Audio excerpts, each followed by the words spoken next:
Hi, it's Pastor Andy with our Wednesday discipleship video, more of hopefully an inspirational video as we prepare to celebrate Christmas this year. Are you in awe of Christmas? Now, I know that for many people, Christmas is the most painful time of year. I know that others use Christmas as an opportunity to simply splurge on gifts for others or perhaps for themselves. Some use Christmas as a time to indulge on food, even at very alarming rates, if we're honest. People have different reasons for celebrating Christmas, and some choose not to celebrate at all. But whatever the reason for any given person, and whether they celebrate the idea of Christmas at all, the true meaning of Christmas should bring awe to anyone. Of course, Christmas is about the birth of Jesus. But to be born of a virgin? That seems rather extraordinary.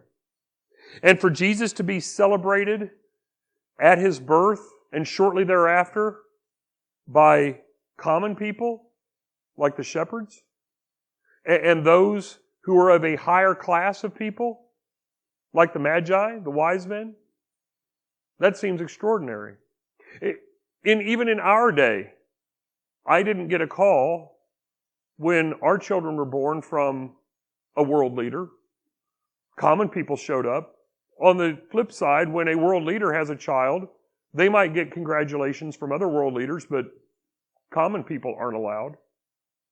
Jesus bridged that gap. The idea is amazing when we begin to think of what Jesus did. And if that's not enough, the idea that the shepherds, just on an ordinary night, watching ordinary animals, would look up and see the sky lit up with angels to announce the birth of the Savior. Well, that seems extraordinary. It seems like we should be in awe when we think about that. Of course, we weren't there, and so we kind of dismiss it.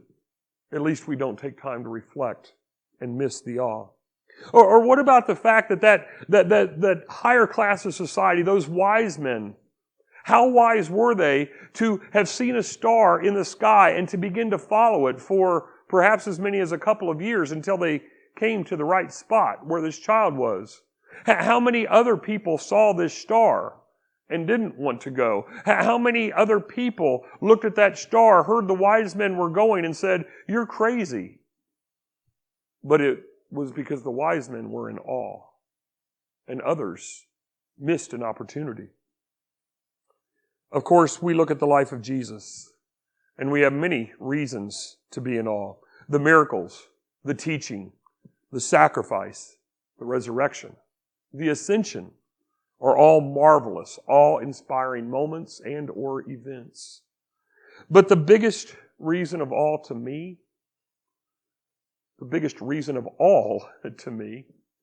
be in awe, is because God became man. God chose to be with us. Emmanuel is a word, but it's not just any word. It means God with us.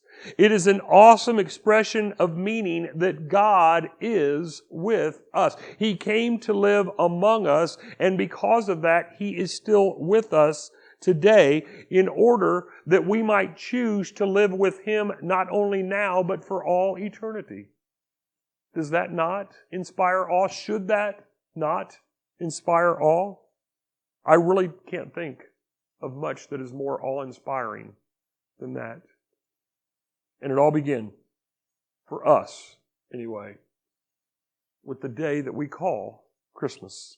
So this Christmas, I encourage you, enjoy time with family and friends. Take time off from work if you can. Enjoy an old tradition, maybe start a new tradition. But my encouragement for you this season is not just to remember the reason for the Christmas season, but take time to reflect on it as well. And find yourself in awe of God this Christmas. Merry Christmas.